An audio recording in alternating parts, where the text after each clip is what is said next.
If there was one brand that the Kripple Krew knew as DBD's nemesis brand, it'd be Rike Knife. Not because they make bad knives, actually, quite the opposite. It's because they make phenomenal knives. But every one of them has had one flaw about it that has kept me from being able to recommend it as highly as I would like. That all changes today as we get to look at what I can only describe as one of the most amazing knives I've ever reviewed. That's right, we are looking at the Rike Knife Alien 4, a knife that every time I look at it, I find something new about it, and one that I am excited to share with you. Stick around.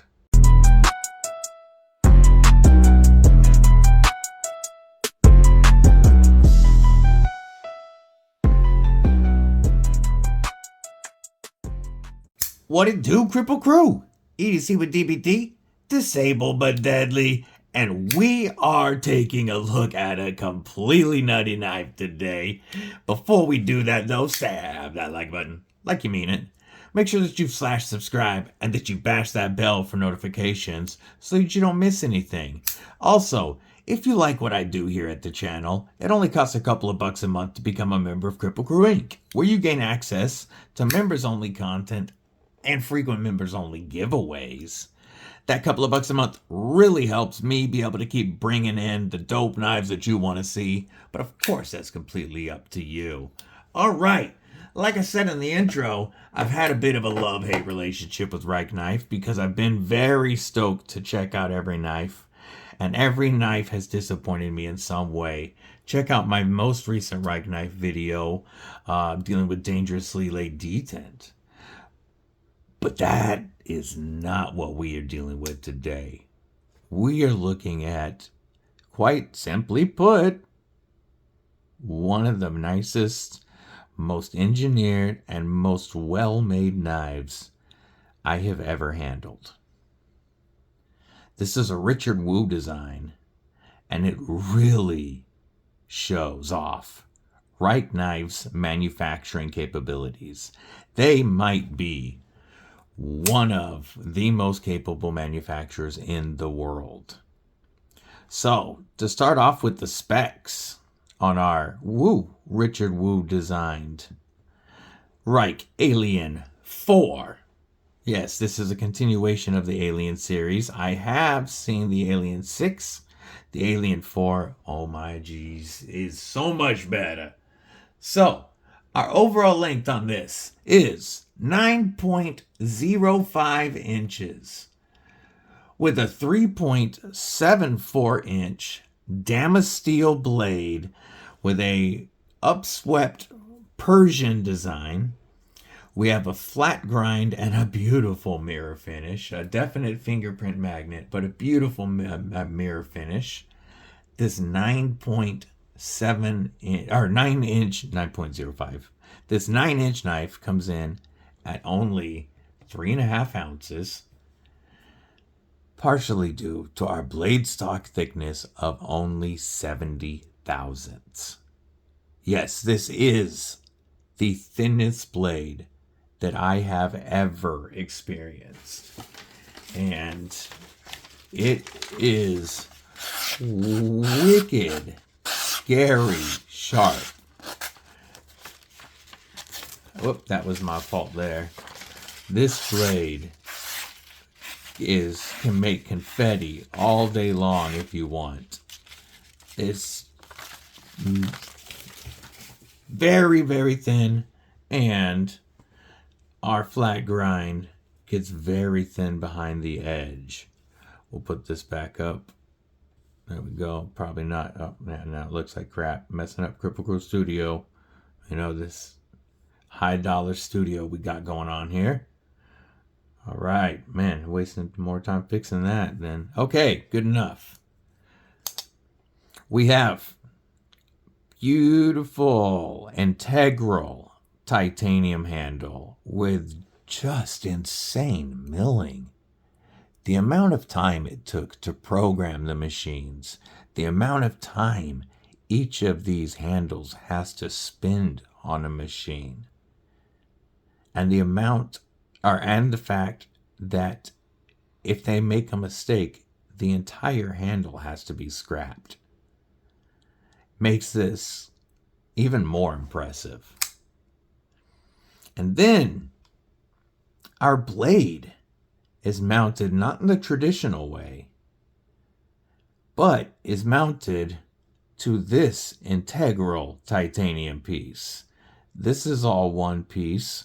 Our flipper tab, one of the best flipper tabs I've ever used, is built into our blade mount rather than our blade tang.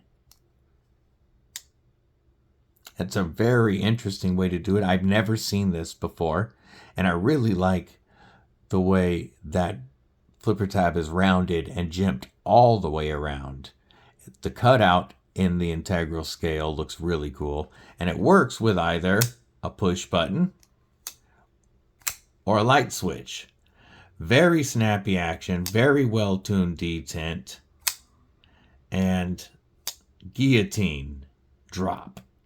You can reverse flick this knife. At first I thought the titanium was too slick to reverse off of, and you can't really get in that hole.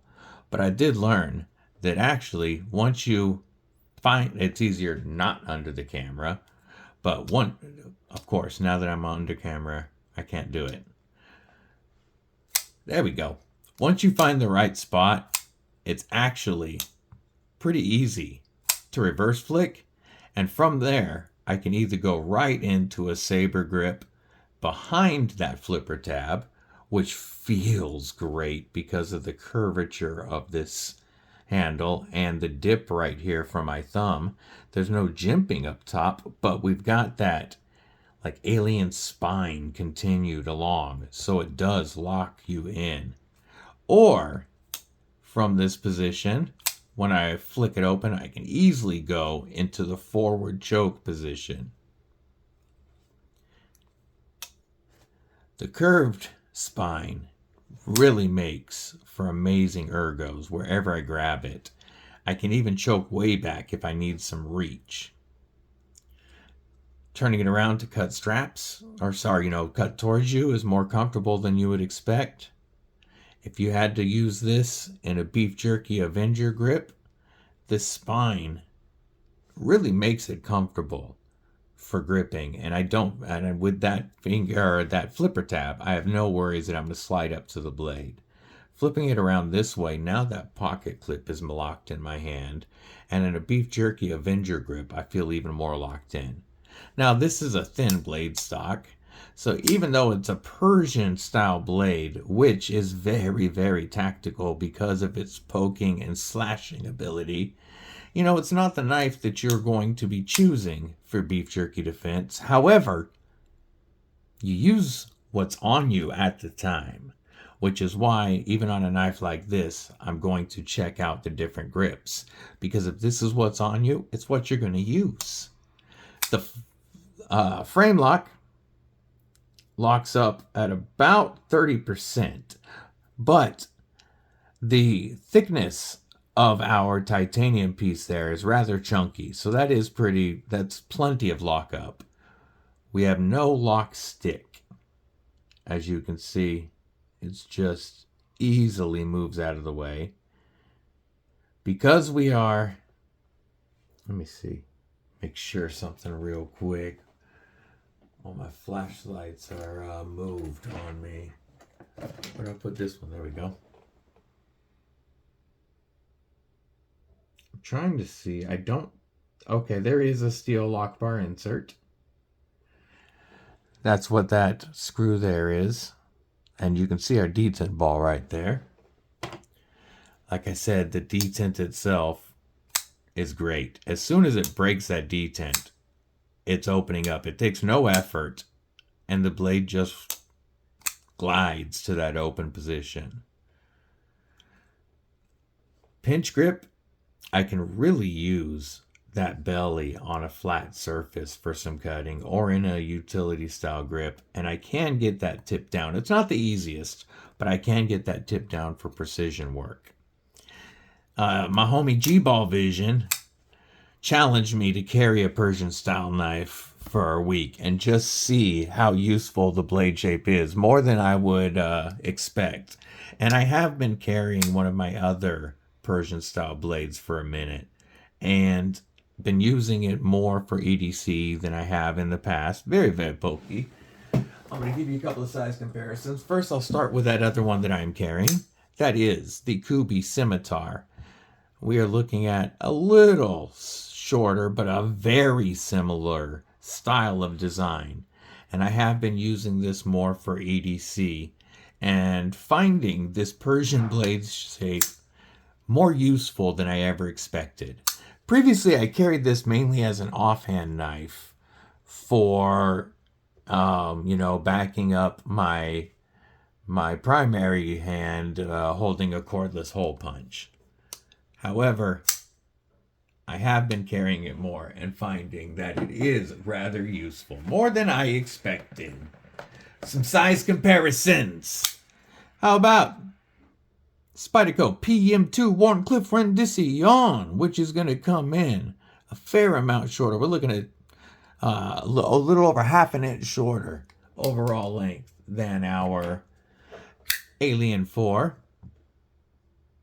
Here is the TRM Neutron 2, which is going to be almost 2 inches shorter. Well, here's one more size comparison. How about the Monterey Bay Knives Sabertooth, sent in by Projectiles Are Sharp, aka Tristan, member of Kripple Krew Inc.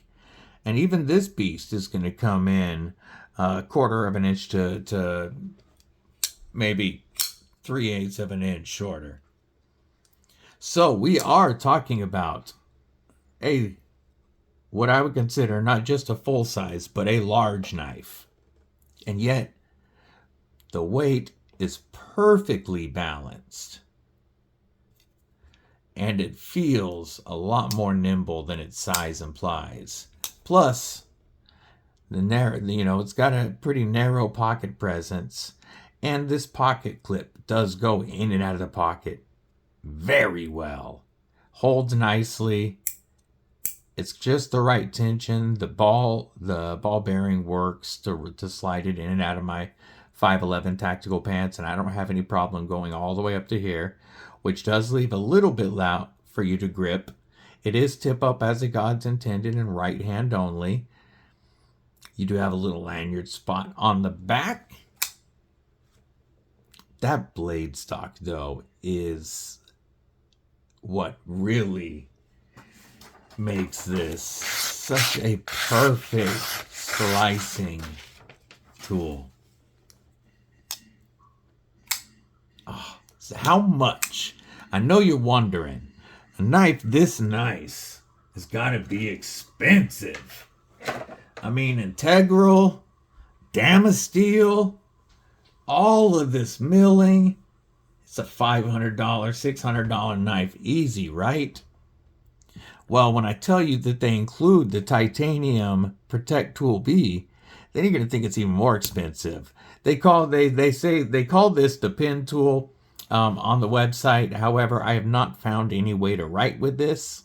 This is a great Kubiton style pressure point tool with a nice pry on the end.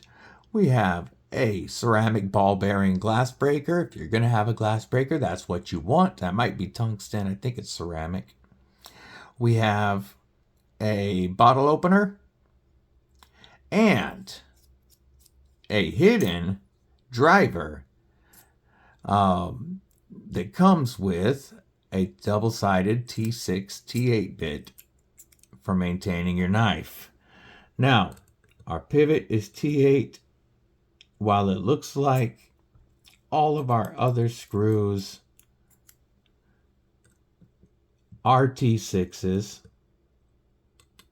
and I do understand that that's to keep them minimal and not mess with the design. And since this is such a beautifully crafted design, I'm not going to knock it for the T6s. You'll notice on the show side we have 0 visible hardware. Even our blade is screwed in from the lock side so that you've got the Rike Knife logo Alien 4 Damasteel is all you can see on this beautifully clean side, really showing that alien look. And then on this side is where we get our screw heads, so it does look very clean. Our pocket clip is screwed from the inside, and you've got Richard Wu's name right there, and that's it for billboarding. The Damasteel pattern itself, I don't know the name of this Damasteel, but I do know that I love the pattern. My daughter said it looked a lot like stars and galaxies to go along with the alien motif. Damasteel looks beautiful, and Damasteel means that this is going to be a stainless Damascus, so it's going to be corrosion resistant, and it should hold an edge for a decent amount of time. And as you can tell, it takes a wicked sharp edge. Now, this is not going to be a really tough blade stock, especially with how thin it is. So don't think that you can bang this knife around. However, for a daily slicer with an insane amount of style and comfort, you can't go wrong. Oh yeah, that price! You get all of this with this. And on the Krew website, it's $420. However, if you use my Blade HQ affiliate link in the description and in the pinned comment, you can pick this up together for $389. I mean, to me, that's throwing the tool in for free and getting a great price on the knife. With all of this milling, the amount of time, honestly, that this takes, this is hours per handle on the mill. This is hell on tooling. And even this piece here, I'm sure it takes multiple hours on a mill. $389 for something done this well and this nice. I think that is a very good price. If you like limited edition collector knives that you can carry and use with style, the Alien 4 is for you. There's only two styles. There's this finish, and there is a blue to gold fade anodized finish. Both of those are the same price. I really think that this one looks the best because it has that alien feel to it. But you let me know which one you think is nicer. What do you think of the Rike Knife Alien 4? This is knife making perfection right here. They are really showing off, and I'm here for it. How about you? Phenomenal knife. I hope everybody enjoyed this video. If you did, don't forget to stab that like button. I hope everybody has a killer day, night, morning, evening, whatever it is, wherever you are. Stay safe, stay frosty. Most importantly, folks, stay deadly.